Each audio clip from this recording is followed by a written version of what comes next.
Okay, for today's video, hindi ko alam kung anong topic natin. Wala lang, tulay lang. Pakita lang natin dyan.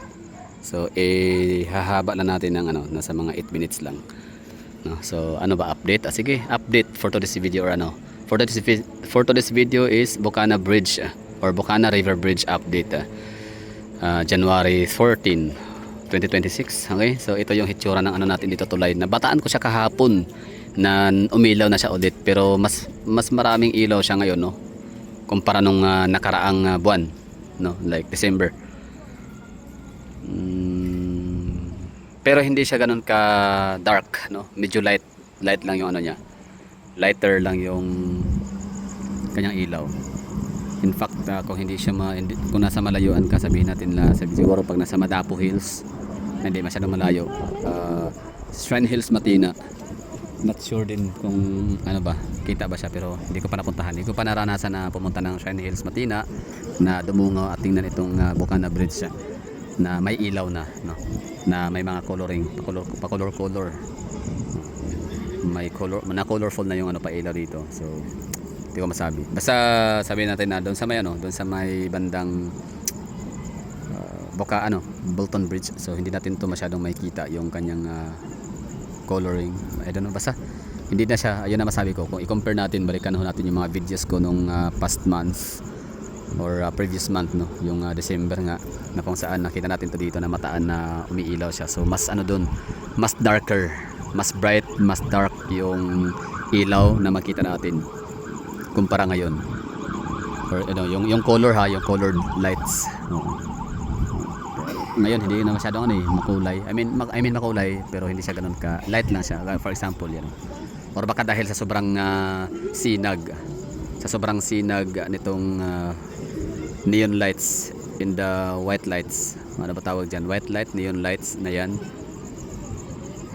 Kaya hindi siya ganoon ka klaro yung mga pailaw sa taas. Pwedeng na overpower. Okay. Tapos yun lang, no? Madali lang. Anyway, update lang. Kumusta ba ang Bocana Bridge dito sa Davao City na siyang inangkin, no? Ang tawag dyan, nagpa-ipal si BBM. Credit grab, yun. So, kumusta yung credit grab na tulay sa Davao City na tawagin ay Bocana River Bridge. So, January 2026. So, ito yun, ang hitsura. Maganda pa din. Hindi pa rin siya nasisira. Wag naman sana. Kasi alam naman natin China and Duterte pinagsama yan. So China, alam natin yan, number 1 sila pag-usaping quality, pagandahan ng tulay sa buong mundo. Nito yung parang kilala sila, no? Famous sila sa paggawa ng napakaganda, iconic and durable na tulay sa buong mundo. So dyan sila sikat, dyan sila popular, expert. So ibig sabihin yan, ang tulay na ginawa na to hindi lang para pang beauty, no, kundi pang long term talaga siya. So same with Duterte's style, no, sa paggawa ng mga infrastruktura. Hindi sila ayaw nila sa mga band-aid solution, doon sila sa talagang pangmatagalan. Diba? Ganda, nag-i-enjoy yung mga dumadaan, pansin nyo, napakabagal ng takbo nila. So maaring nagre-release, nagvi-video, nagdo-document yung iba dyan.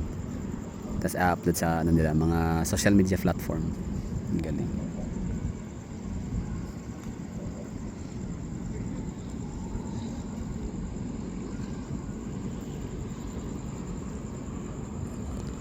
Orange, yellow, pula. Wala lang, hindi siya ganun ka colorful. Hindi siya ganun ka tapang ang kulay. Light lang talaga siya. Dahil nga sa napakaliwanag nung sa ilalim. At kumusta kaya ang view nito, no? Ano kaya yung perspective kapag doon ka naman sa dagat na perspective? Ano kaya ang magiging view na makita natin? Sige lang, paano kaya yun, no? Bawal kasi ang drone kapag kagabi, hindi pwede magpalipad. So pwede rin, no? Minsan sabay tayo sa mga mangingisda. Hindi ko rin alam kung hanggang anong oras, kasi dati nung last month na observe ko hanggang alas 9 or alas 10 lang yata na sinisindihan ang makulay na mga ilaw nila. So this time January, di ako sure kung magdamag na ba talaga siya hanggang madaling araw, umaga, until the break of dawn. Kung sinusindihan pa rin ba to o hanggang alas 9 lang din, just like last month, previous month. Ganda, no? Ano masasabi niyo mga taga Davao? Diba? Siyempre, Duterte legacy. Salamat Tatay Digong. Salamat People's Republic of China. Hindi yan salamat sa mga taxpayers money ng mga Filipino. Hindi natin pera yan. Pera ng China yan. Donation, diba? Si Bongbong Marcos wala siyang ginagawa. Wala, ayaw kong maisip siya. Sa totoo lang, ako'y na-stress. Kaya parang nasisira talaga araw ko pag paano kaya parang basta 2028 mag-move on tayo. So si Sara Duterte or si Basil Duterte ang magiging presidente. So kalimutan natin si Bongbong Marcos. Ganoon talaga. Nagsimula na sana ang pag-angat ng Pilipinas sa panahon ni Digong, pero yan, sinira. Umangat tayo sa kay Tatay Digong nang sabihin natin na nasa mga 100 floor na sana umangat, or nasa mga 500 meters from ground umangat ang Pilipinas, tumaas. So nung pag-upo ni Bongbong Marcos ay binaon niya ang Pilipinas. Okay lang sa kung maintain, hindi maintain na 100 floors ang pag-angat or 500 meters. Ang ginawa niya, binagsak ang Pilipinas hanggang sa impyerno, ganyan. Grabe, no? To the core. To the earth core talaga yung level ng pagbagsak ng Pilipinas. Totoo naman talaga, wala namang magandang nangyari sa Pilipinas sa time ni Bongbong Marcos. Walang magandang nangyari para sa ating mga law-abiding citizens, mga taxpayers money, ordinary people. Pero napakagandang pangyayari naman siya para sa mga kawatan ng mga congressman at mga kurakot na mga politicians. Napakaganda ng panahon nila sa 6 years. Kasi nga tatakpan mo lang yung gawin mo lang para gusto mong magiging mayaman talaga, sobrang daming pera as a politician, gawin mo lang ay manahimik. Ayan. Example, si Thinking Pinoy, hindi man siya politician, pero isa kasi siya sa pinaka-ma-impluwensyang vlogger, political vlogger sa Pilipinas. So ginawa niya, nananahimik siya, di ba? So sa panahon na people needed you the most, si Thinking Pinoy, so yun din ang time na siya ay nawawala, nanahimik. Natrabaho din siya sa gobyerno ni Bongbong Marcos, ganyan. Kumpare niya si Mel Robles, yung sa PCS Oloto, di ba? Mel, sama-sama tayong yung magiging milyonaryo, di ba? Sana all. So mananahimik ka, manahimik ka lang at bibigyan ka na ng pera. Pwede po, si possible yun. Pangalawa, huwag kang kung gusto mo talaga mas malaki ang income, malaki ang perang matatanggap mula sa kawatan na administrasyon. So huwag ka lang manahimik, kundi purihin mo sila. So malaking pera 'yon. Pangatlo, kung gusto mo talagang ganyan kakagahaman, pagtakpan mo, ipagtanggol mo ang kasamaan nila. Ayun.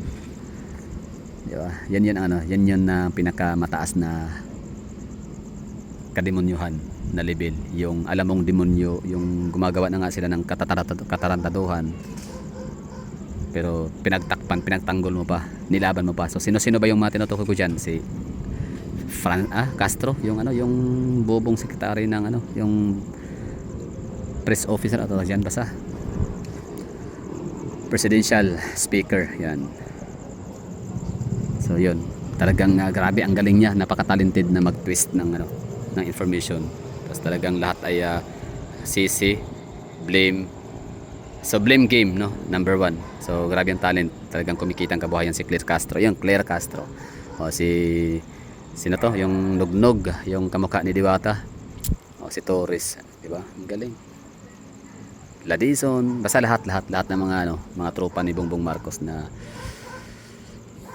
pinaglaban ang pagiging kawatan. Parang pinagtakpan na, pinagmalaki pa, ay mga ganon, tapos tinitwist. Grabe. Anyway, so yan lang, ako'y na-stress na ng very light. Erase. Walang Bongbong Marcos na nag-i-exist. Basta 2028, no more Marcos sana. I mean, sana wag na pag-usapan ni Sara Duterte as president. Wala niya pag-usapan ng mga ayusin na lang natin yung mga naiwang trahedya, naiwang pinsala ng administrasyong Bangag. So that's all. Thank you for watching. Uminit, hulo ko, pasensya na. Bad trip na naman ako. Anyway, ito na.